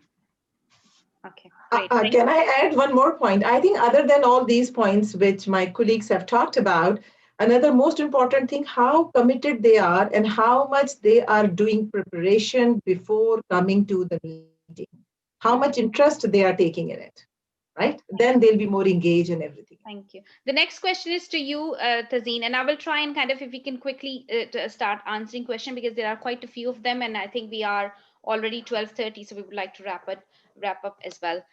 So a question is, global healthcare populations are quite multicultural, and it could lead to socio-cultural conflicts, and some of these conflicts may not align with the personal values of a leader. How do leaders ensure that their personal values do not affect their ability to handle socio-cultural conflicts? I think you probably would be the best person to answer that question. Yeah, I can. I had like when I was doing my PhD, and we were leaders for our master's program and all. So at that time, we had a lot of situational, multicultural, and multi-religious people were there. And then at times, a lot of decisions when we had to take, we really had to be very careful what we need to do. I can just give a very simple example over here. Because there are multiple different examples, but with example, I can communicate things very easily. What we had to take a decision of giving a presentation, and then what kind of clothes we should wear. So in that presentation, a lot of people were saying that we need to wear clothes whatever we would like to wear. But then on the other hand, we had Muslims, we had Hindus, and we had Christians group also, and they said, no, we would like to wear our own cultural dresses. And some of the East Africans said that our cultural dress is more important. So different culture, different countries, and different religion, people were having a lot of discussion. And then we said, okay, which dress is the most acceptable by all of us?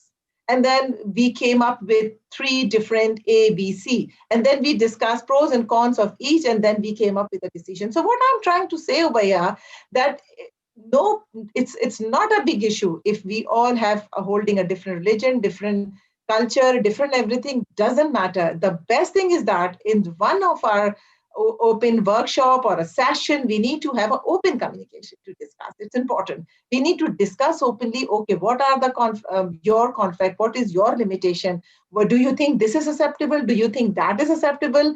And then come up with one decision. And usually it works a lot. It works. Now, if we talk about, I'll use a health health example of family planning, right? So we have to come up with a health education material on family planning. So what happens that you need to involve religious leaders, you need to involve socio-cultural, sometimes you have to involve politicians, academicians, public health specialists, only communities, and then activists and all of them. You need to use the same strategy. To be very honest, you tell them, okay, we need to come up with a health education material on family planning. What do you think about it? Religious leaders would say, oh, these words are not good. You should not be putting this. These words are okay. No, that should be, but the community will not be convinced. Okay, let us put this. So back and forth, you need to discuss, to have a communication, to come up with something. Is it important? So basically we're talking about involving people, not just kind of horizontal vertical sort of communication, but having people involved in making decision, and I think that helps. So I think there is another question which probably we have already answered in some ways. How can we ensure the differences of opinions among team members are settled with mutual understanding? Could you suggest some practical strategies? So again, Zahira, I think I'm not going to go into details, because I think some of the points that we have discussed, they've already mentioned it, that it is about listening, and it is about, sometimes you have to make a decision which probably is the only right decision. So you may not be able to change a lot into it, and even when people have said what they want to say, cannot be accommodated. But even then, if you have provided people the ability to communicate, you've provided people the ability to articulate their issues, I think that helps, because then they feel listened to.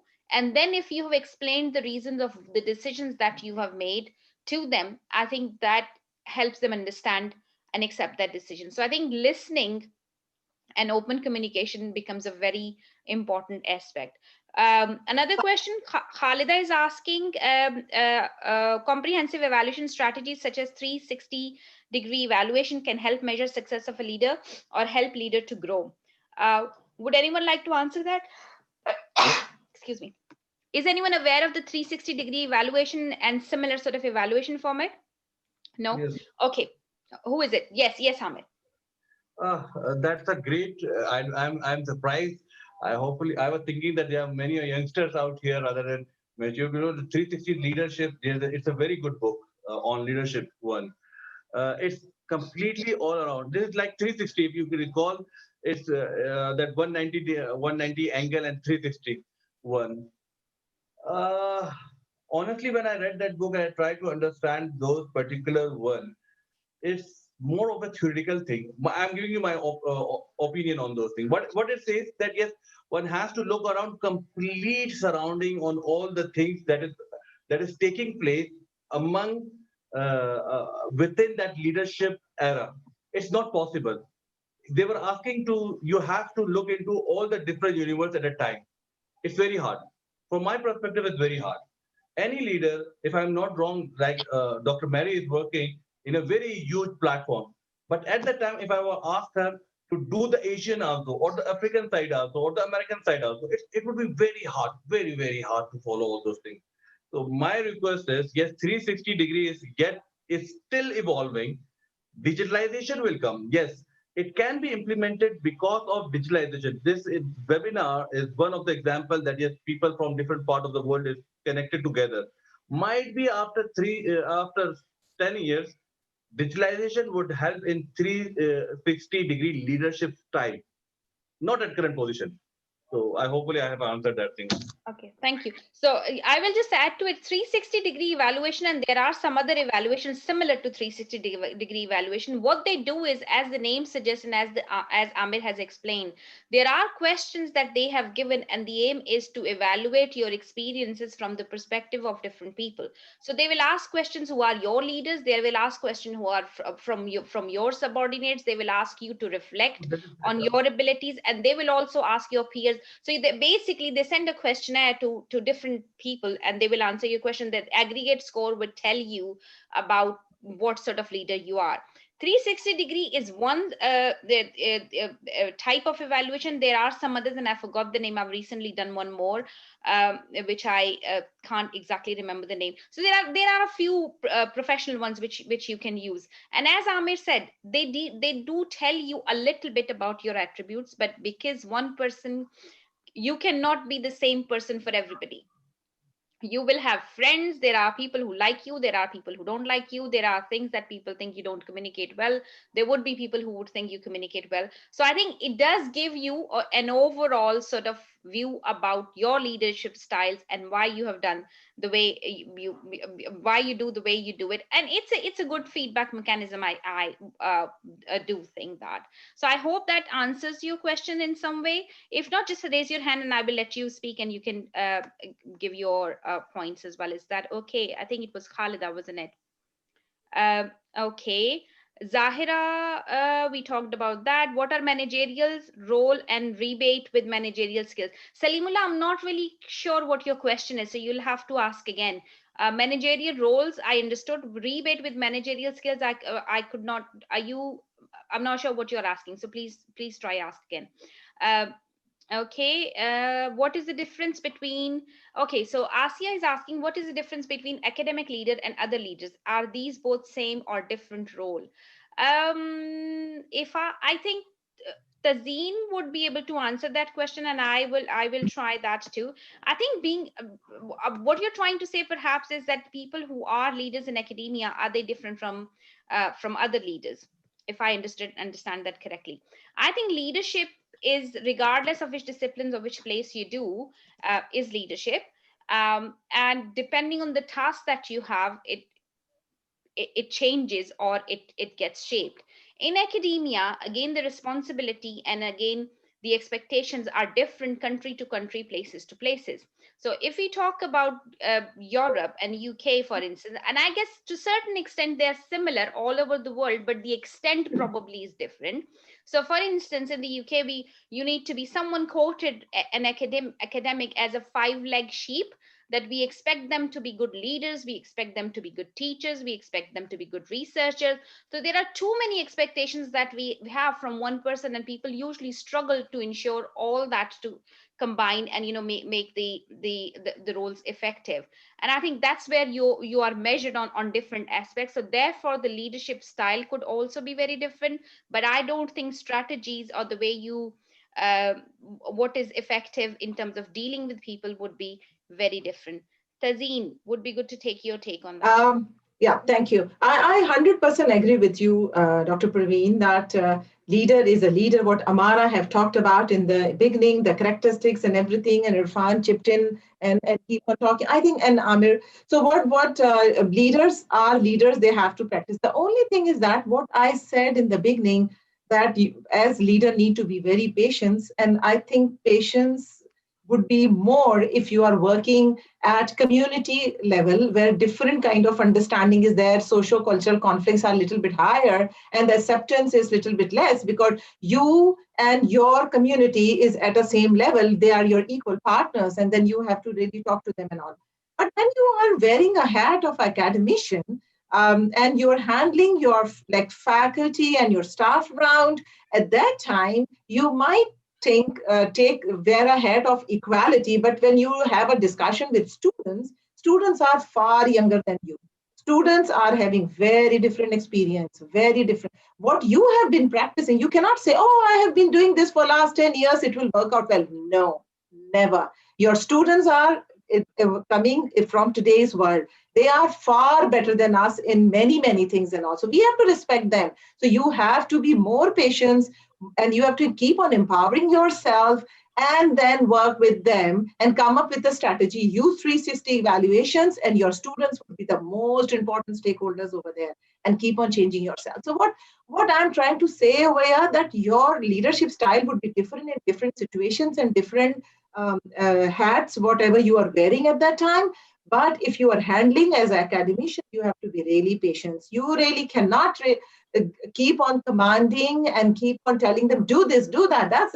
You can't do that. They might ask a lot of questions from you. You have to be really ready to do that.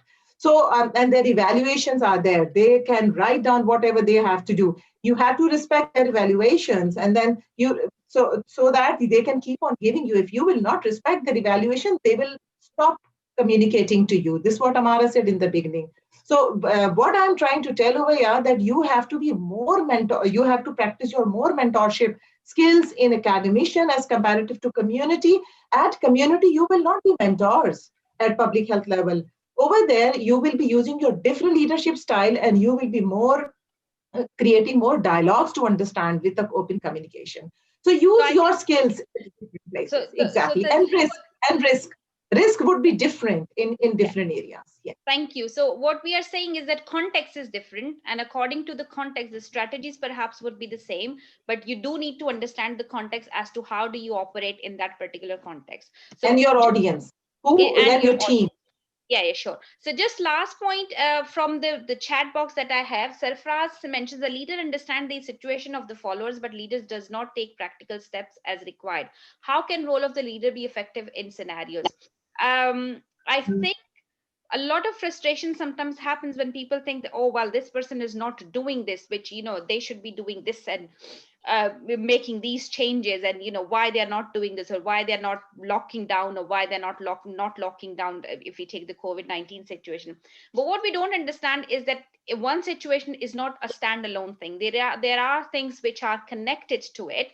So even, for example, COVID lockdown, if we consider, so locking down is not a single decision. You have to see how it's going to affect economy, how it's going to affect provision of services, how it's going to affect the overall so many different things. So I think all those factors make that decision, influence someone's decision. Same goes with leader.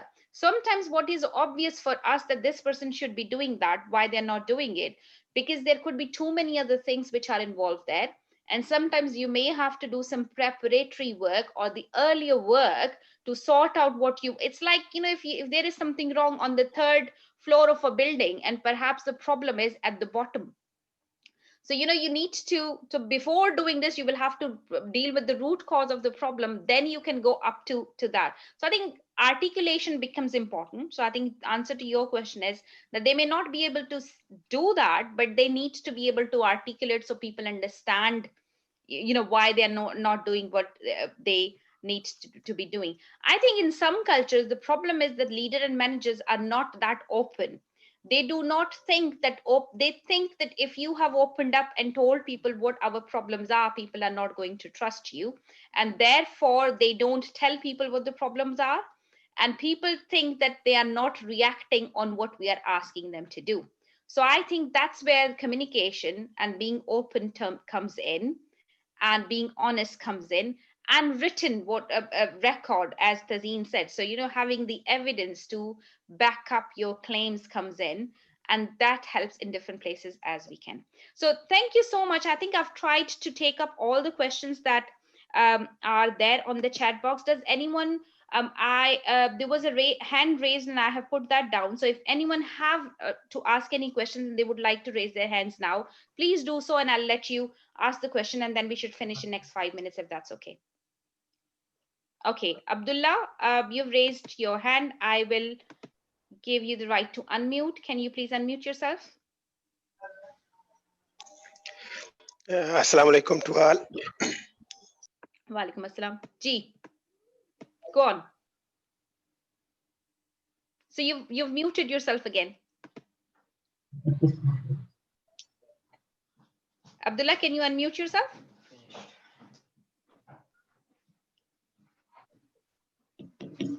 Unmute. Okay. See. I did unmute, but it was not working. It was a nice session. I will congratulate to all of you. You did a good job. My question is that in our real setting, in our profession, can we apply these measures of leadership?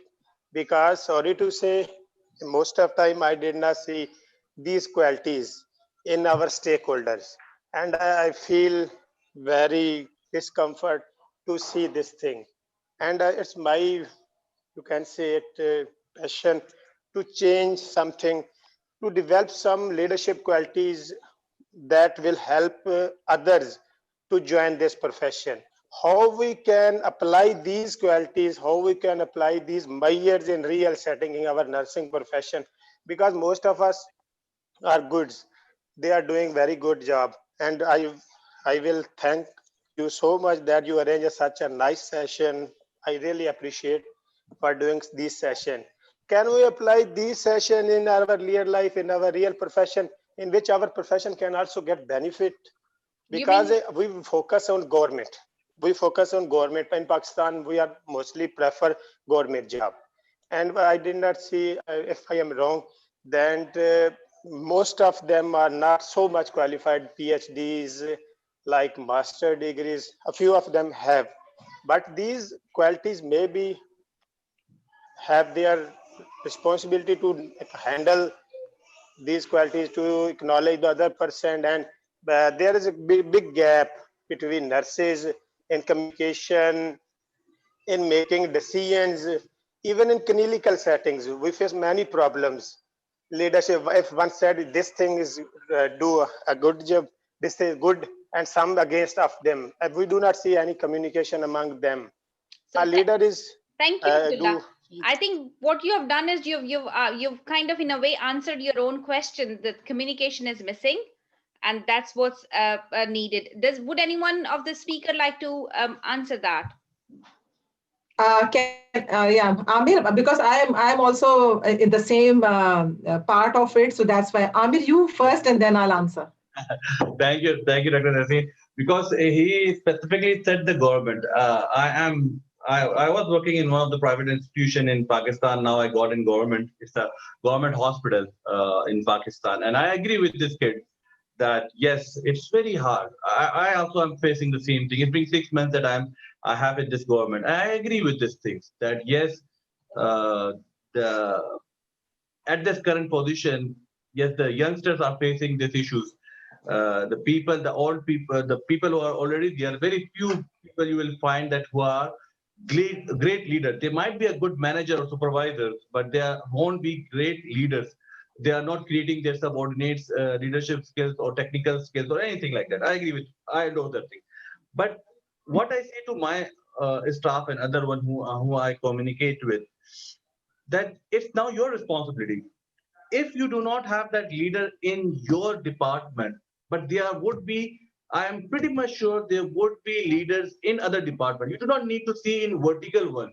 You have people around you. If in that whole scenario, if you could not find those people around, try to find somewhere else. Learn from them, bring and try to implement it. Be yourself a leader. Leadership does not mean that it has to have a position with you. A simple nurse can be a leader. It's an own position. So my request to you again, Abdullah, you had the courage to ask and you had said the truth very correctly.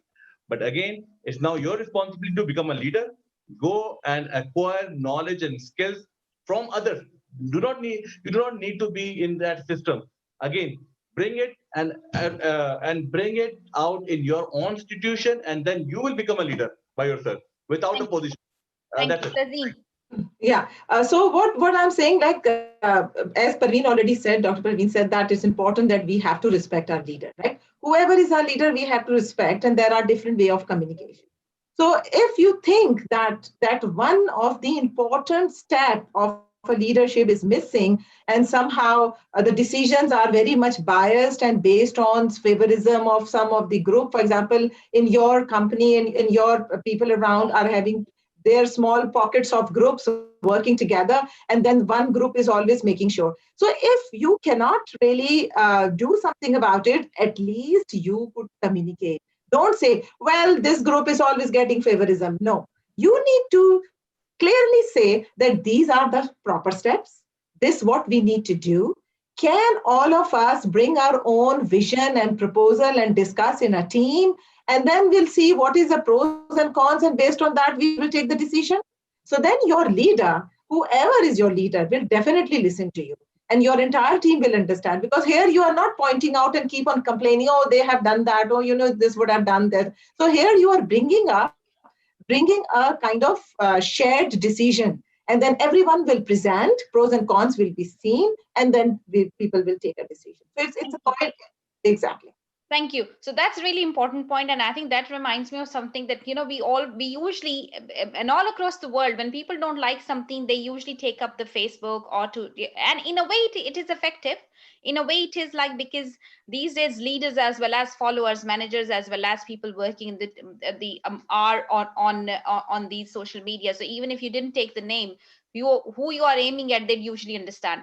So that gives them feedback. So sometimes people who are in the decision making positions, they make decisions, but they may not necessarily have thought of everything or every eventuality, despite trying. So it may be a genuine effort that they tried to do something, but they didn't know the consequences. So therefore, telling them about what you are thinking or giving feedback is really important. But in what language that feedback is given makes a hell lot of difference in terms of receptivity and how people would make change. So I think talking about it at wrong places perhaps doesn't help. It helps you vent your anger and everything, but I think at the same time we need to be good at articulating what is it that we want, why something is affecting us, why you are dissatisfied with the decision, with the right people. I do know that brings up the issues around whistleblowing and people being victimized and all the other aspects, but I think that's the way. If we have started talking about leadership, I think we should start doing this, and then we should start learning how to deal with whistleblowing, how to deal with other issues going forward as well. So thank you so much. I hope that answer your questions, but if not, you can email us, and any of the speakers would be happy to talk. I'm just conscious of time. So there's one more hand raised, and I will just take a comment from them. So Wasim, you've got your hand raised. I will unmute you and you can speak. Yes. Hello. Thank you very much, Dr. Parveen. Very informative session and even refresher. And I just would like to make a comment, and maybe I ask Mary in the end my question, and I think I do understand what she was telling. And Amara put very good trust. I think we have a lot of time in my community, in a culture. I think we have lack of trust to each other, and I think we need to build. And Irfan mentioned about the vigilant. I think we need to, and leader need to be more vigilant what is going on in the surrounding. Dr. Tazeen very nicely mentioned about the challenges. Yes, if you have more challenges, then you will be flourish, you will be fly high. And in Mary, I think she mentioned about the servant, and we call in our language khadim.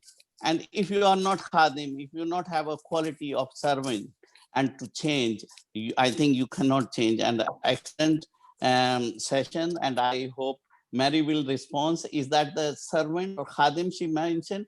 We call myself, or people call themselves khadim Allah, and they not do, and sometimes they do, but please respond to that. And thank you very much for excellent session. Thank you, Wasim. There is a theory called servant leadership, and that was Mary, I think, was explaining and mentioning. Do you want to respond to that, Mary? I would just say, servant leadership is, you are a leader, but you don't put yourself first. You are somebody who mentors and coaches, the people around you, and puts them in the light, helps them, in their career paths, whether it be clinicians, educators, academics. That's what servant leadership is. It's actually leading the way, but standing behind.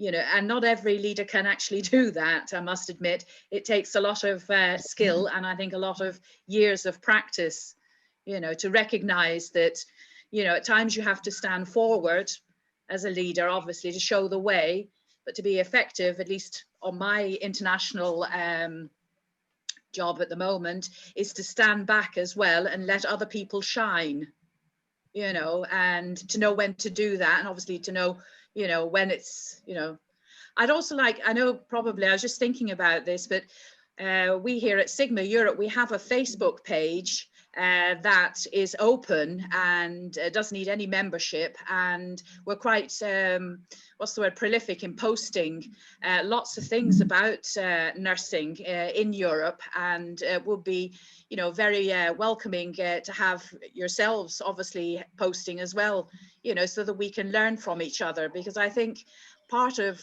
developing leaders and leadership is also collective, coming together and making that space. So that's what I'm trying at the moment with that Facebook, is to obviously develop the identity, a European identity, but also to have a platform for fellow nurses, to interchange with each other, on leadership and research and education. So it's open if you have time to have a look at it and see if it's interesting for you. That's what we can offer at the moment from Sigma Europe. Okay. Thank you so much, Mary Louise. We'll just take last comment from Sajid. Sajid, you've got your hand raised, so I'll just take last comment from you.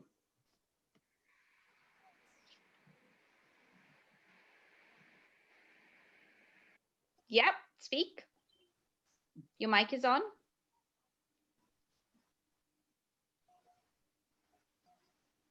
So, G.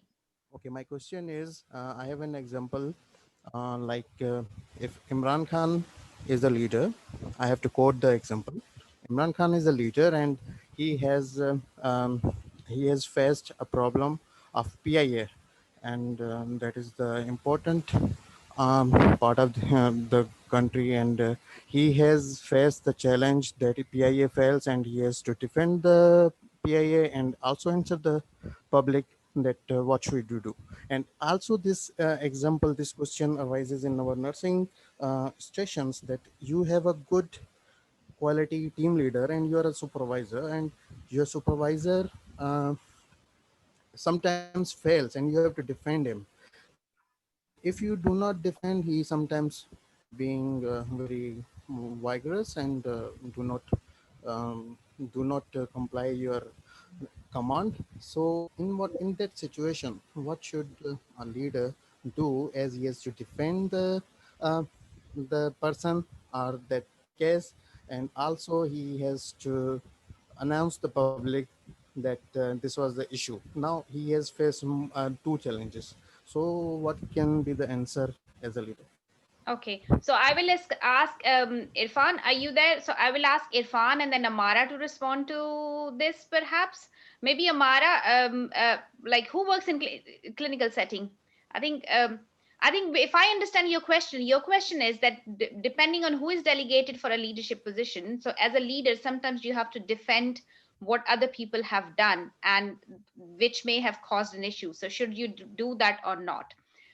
My take on this is that as a Exactly. leader, I think it is, if you want to take up a blame game, that doesn't usually helps as to who did what. But if a constructive approach is taken as to, okay, fine, this has happened, we all are human beings, we are bound to make mistakes, we will make mistake, and if we acknowledge that mistakes happen, let's analyze why that has happened, and let's do something about it, and let's sort that out, identify the issues, but then at the same time identify what may have made that person who has made the mistake do it, for example. So again, looking at the situation, looking at the context, not penalizing the person, but trying to learn from it and making changes so that things don't happen in future. That's what I would say. Irfan, over to you. What do you think? So if someone has made a mistake, should you be telling that person off, or should you be taking up the responsibility and defending them? What will you do in the in a clinical setting? Dr. Parveen, I'm totally agree with you. What you have said earlier. Okay, the things is depend on the mistake. Okay, and where we discuss about the authenticity. So first of all, you have to see what is the situation and what is the mistake. Okay, either it's going to harm it, and what is the weightage of that mistake. Definitely, you have to sit with that person. You have to reflect on the situation. Okay, you don't need to defend something which is wrong. Okay, wrong is wrong, right is right. So you have to evaluate whether it's a wrong or right decision. You have to sit with that person, you have to discuss, and you come up with the conclusion. Okay, so this is my advice. Like you don't need to defend the wrong thing, especially when it comes to your subordinate or something. So being a leader, that is your responsibility. You as we discussed earlier, you should have a collaborative approach. Okay, you can sit with that person, you can discuss about it, and you come up with the conclusion. If somebody is doing the wrong thing, you need to tell them and you need to stop them. Okay, doesn't matter, because being a leader, that doesn't matter whether it's my staff or it's my someone higher than me, my manager, my director, whoever is it. So you should have the courage to say that this is right and this is wrong. Thank you. Amara, sorry, I'm taking out your name wrong all the time, isn't it? It's okay. It's okay. Never mind. I would say that if you cannot say wrong, then for me, you are not a good leader at all. You have to say wrong is wrong. For me, being a faculty, being a teacher, if my student cannot see what is wrong, what is right, I mean, I'm not an effective teacher. And if he or she is not coming to me telling that he or she has committed something wrong, then what am use of it? I'm a useless person if my student cannot share his mistakes with me. So for me, saying wrong is the wrong. It depends, and again, it depends on a mistake. Either you have to defend it or not. Sometimes, being a faculty, you have to defend your students. Sometimes it does happen, and I would say that sometimes we even do this thing, but not necessarily you have to defend it. It solely depends on the type of mistake what you have committed. Thank you. What my stance is. Thank you. So, thank you, Amara. And I'll just conclude it. I think I'll just take an example of, for example, if you made a medication mistake somewhere. So in the healthcare, we've got this punitive culture that on one hand, we want people to admit that the mistake has been made, and so that we could do something about it. We could contact pharmacy. We could go we could see what the drug error related issues. We note that, and we also kind of see what are the side effects or what could be the consequences and prevent that. But on the other hand, when someone accepts that they have made that mistake, we become a very, very punitive culture, and we kind of could be very we could treat the person very badly.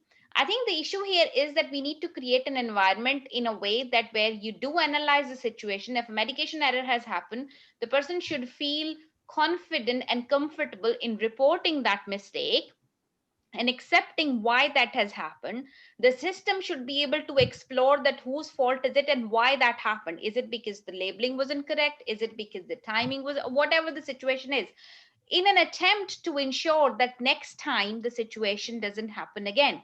Now, coming back to the person who has made the mistake, making them realize or exploring with them that, this is what has happened, and, let's sit down and see what's the problem. If they accept, if they understand what was the issue and how they are going to rectify it, I think that is fine. I think issue arises when people just get stubborn and would say, well, yes, it is a mistake, but I'm not going to accept it. So I think if we try and create a culture where we analyze issues and we sort those issues out with the hope that we are not going to develop them, those things don't happen again in future, I think that's what is needed. But anyway, I hope that answers your question. Thank you ever so much, everybody, for joining us today. If you don't mind putting up your cameras on, we'll just take a photo of the session, if that's fine. And thank you so much for joining, and do get in touch if you would like to give us any feedback or any questions. Do send it back to my email address. I've promised to give you a certificate. I will generate one. It's not going to happen today. It will be somewhere next week, but promise you will get that sometimes in your emails, if that's okay. So yeah, thank you ever so much. Would you be happy to put your cameras on and we can take a photo, if that's okay?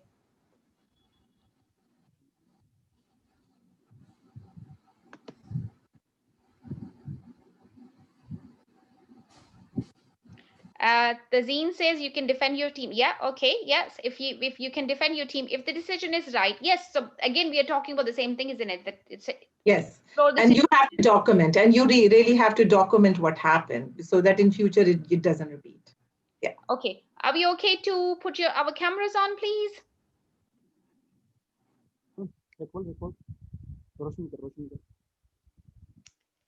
Some are still not open.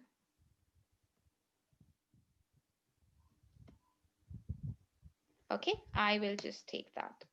Bear with me. I always forget how to take photos of this.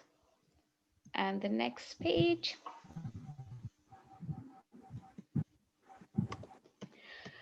Thank you ever so much, everyone. I hope you found this useful. And inshallah, we will see you in the leadership webinar in 2 months' time. But research webinars would be soon. Thank you. Bye.